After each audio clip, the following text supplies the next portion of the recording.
എനിക്ക് അടുത്താക്കി കൊടുക്കുന്നു കുറെ ആൾക്കാർ വരും. പിന്നെ അല്ല ഈ പാത്രം വേണമെന്നാ ചോദിക്കുന്നത്. ഇത് അല്ലാതെ അങ്ങനെ നോട്ടെ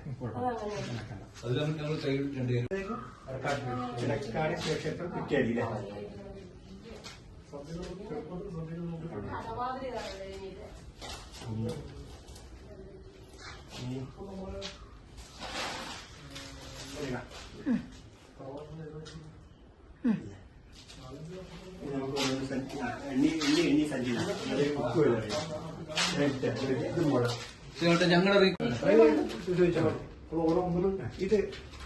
ഇത് അമ്പഴമാണ്. അമ്പഴം അതിന്റെ മുകളിൽ ഉണ്ട്. പക്ഷെ അഞ്ച് ചിലപ്പോൾ പോയി പോകും.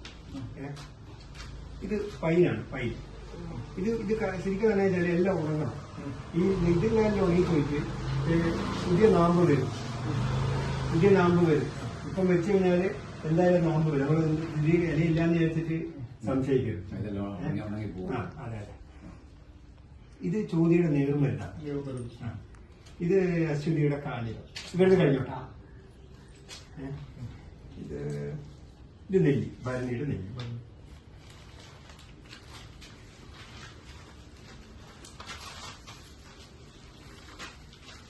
ഇത് ഇലിപ്പയാണ്, രേവതിയുടെ ഇലിപ്പ.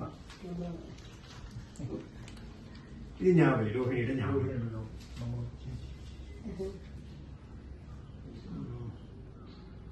ഇത് മൂലത്തിന്റെ പൈ. സോറി, ഇത് വെട്ടി. ഇത് കരിങ്ങാലി. ഓക്കെ. പിന്നെ ഇത് മകത്തിന്റെ പേരാണ്.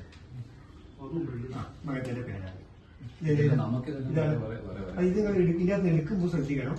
ഇതിനകത്ത് എടുക്കുമ്പോൾ വേരൊന്നും പൊട്ടിപ്പാടില്ല. ഇപ്പൊ ഞാൻ വേറൊന്നും പൊട്ടാണ്ട് റെഡിക്കിനകത്ത് ഇറക്കി വെച്ചതാണ്. പറ്റും ഇതങ്ങ് കയറി കളയാം.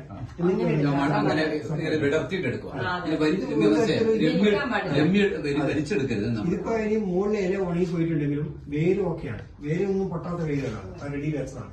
വേര് പൊട്ടിയാലാണ് ഉണങ്ങാനുള്ള സാധ്യത. ഇതിനകത്ത് 3-4 എണ്ണത്തിനാണ് പിടിച്ചു കിട്ടാൻ. കന്നിയാണ് പിടിച്ചു കിട്ടാൻ ഭയങ്കര പാടാണ്. പിടിച്ചു കിട്ടിയാൽ നിങ്ങൾ വിജയിച്ചു. എഴുതി വെച്ചിട്ടുണ്ട് കേട്ടോ. അതല്ല, ഞാൻ ഇത് നേഴ്സറിയിൽ നിന്ന് വാങ്ങിയാണ്. ഇത് കരിമ്പനാണ്. ഇതൊന്നും ഇറക്കുന്നില്ല, ഒന്നും ചെയ്യരുത് നിങ്ങള്. ഇതെങ്ങനെ എവിടെയാണോ നടാൻ ഉദ്ദേശിക്കുക അവിടെയും വെക്കുക. ഇതെങ്ങനെ വെച്ച് കഴിഞ്ഞാൽ മതി. ഇതെന്താ വെച്ചാൽ ഇതിന്റെ വേര് 6 അടി താഴോട്ട് പോകും. എന്നിട്ട് ആണ് പൊന്തി വരിക. ഒരു 10 കൊല്ലം കഴിഞ്ഞാൽ ഏകദേശം ഇത്രയുണ്ടാവും. വളരെ സാധാരണ. അപ്പൊ നിങ്ങൾ വിചാരിക്കും എന്ത് ചെയ്ത് ഉണങ്ങിപ്പോയി വിചാരിച്ചിട്ട് മാന്താനോ പോയി കഴിഞ്ഞാൽ അത് രക്ഷപ്പെടില്ല. തുടരുത്. വെച്ച സ്ഥലം സെക്യൂർ ആയിട്ട് നിലനിൽക്കാം. ഇതിനകത്ത് 3 എണ്ണം ഉണ്ടാവും, 3 വിത്ത് ഉണ്ടാവും. ഇത് എക്സ്ട്രാ വെച്ചതാണ്. ഈ വന്നിയും കരിമ്പനി ഇത് പിടിച്ചു കിട്ടാൻ വലിയ പാടാണ്.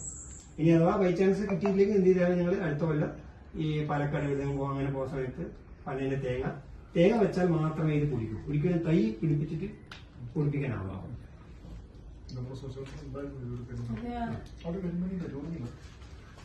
ഇത് ആറ്റുവഞ്ചിയാണ്. ഇത് അരയാണ്, ഉയരത്തിന് അരയാണ്. ഇത് കരിമരം. ഇത് മുള.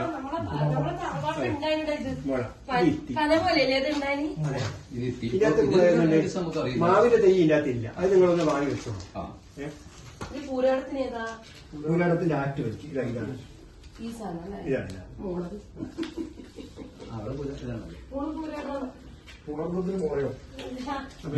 രമ്യ ഞങ്ങളുടെ തറവാട് ജോയിന്റ് സെക്രട്ടറി സ്വന്തമായിട്ട് ഡ്രൈവിംഗ് സ്കൂൾ നടത്തും. അതാണ് അതിന്റെ വണ്ടി എടുത്തിട്ടാണ് ഇത്. വീഡിയോ എടുത്തോ. അമ്പലത്തിന്റെ പേര് അന്നൂർ വല്ലാർകുളങ്ങര ഭഗവതി ക്ഷേത്രം. കല്ലടിയിൽ എന്ന് പറയുന്നത് നമ്മുടെ പൊതുവാൾ സമുദായത്തിന്റെ ഒരു തറവാടാണ്. ആ തറവാടിന്റെ കല്ലടി എന്ന് പറഞ്ഞൊരു പൊതുവാണ്. അതിന്റെ ക്ഷേത്രമാണ് ഈ വല്ലാർകുളങ്ങര ഭഗവതി ക്ഷേത്രം. നല്ലൊരു ക്ഷേത്രമാണ്. കുറച്ച് സ്ഥലവും എല്ലാ വർഷവും വർദ്ധികമായിട്ട് തെയ്യവും വല്ലാർക്കാണ്. ഞാൻ തറവാട് സെക്രട്ടറി. എനിക്ക് കൈതപ്പുറത്താണ്. ചതയത്തിന്റെ കടമ്പാണ്. അപ്പൊ നമുക്ക് ഐഡന്റിഫൈ അതൊരു ഫോട്ടോ എടുത്തില്ല കൂടെ വീഡിയോ എടുക്കാം. ഇത് എലിഞ്ഞാണ്. അത് ഇതിന്റെ അകത്ത് സഞ്ചിനകത്താക്കി തരാം. അത് നമുക്ക് ഇപ്പം ഇത് പ്ലാഷാണ്. ഇത് ഇത്തിയാണ്. കാർത്തികയുടെ ഇത്തി. അല്ല, ഇത്തിയല്ല, അത്തി. ഇത് വയ്യങ്കരയാണ്. വിശാഖത്തിന്റെ വയ്യങ്കര. ഇത് പ്രാവ്, പ്രാണത്തിന്റെ പ്രാവ്. ഇത്രയാണ് ഇതിന്റെ അകത്തുള്ളത്.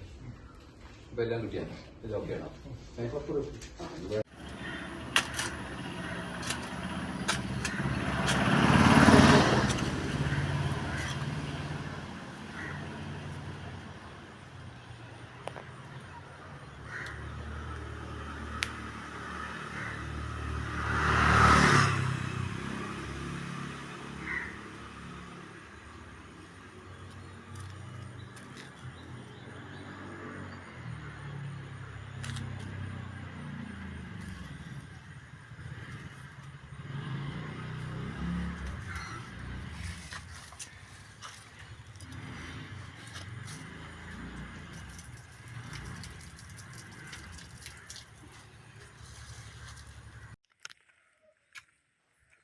അതിൻ്റെ പിന്നാലെ പോകും.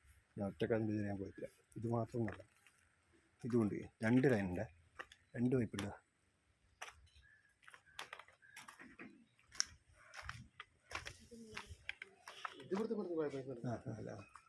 ഇവിടെ വെള്ളമില്ലായിട്ട് പൈപ്പ് വെള്ളം വിരാശി വരും.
എല്ലാവർക്കും നമസ്കാരം. നമ്മുടെ ഈ പ്രപഞ്ചത്തിലെ കോടാനുകോടി നക്ഷത്രങ്ങൾ ഉണ്ട് എന്നാണ് വിശ്വാസം. അതിൽ 27 നക്ഷത്രങ്ങളെ നമ്മുടെ ജനനവുമായും നമ്മുടെ ജീവിതവുമായും ബന്ധപ്പെട്ട് കിടക്കുന്നു എന്നാണ് പറയുന്നത്. ഈ 27 നക്ഷത്രങ്ങൾക്കും പ്രത്യേകം വൃക്ഷങ്ങൾ കൽപ്പിച്ചിട്ടുണ്ട്. നിരവധി വൃക്ഷങ്ങളുണ്ടെങ്കിലും ഈ നക്ഷത്രങ്ങളുടെ 27 നക്ഷത്രങ്ങളുടെയും ഊർജം ഓരോ പ്രത്യേക വൃക്ഷത്തിൽ മാത്രമേ എത്തുകയുള്ളൂ എന്നാണ് പറയുന്നത്. നമ്മുടെ ഭാരതീയ സംസ്കാരം അനുസരിച്ച്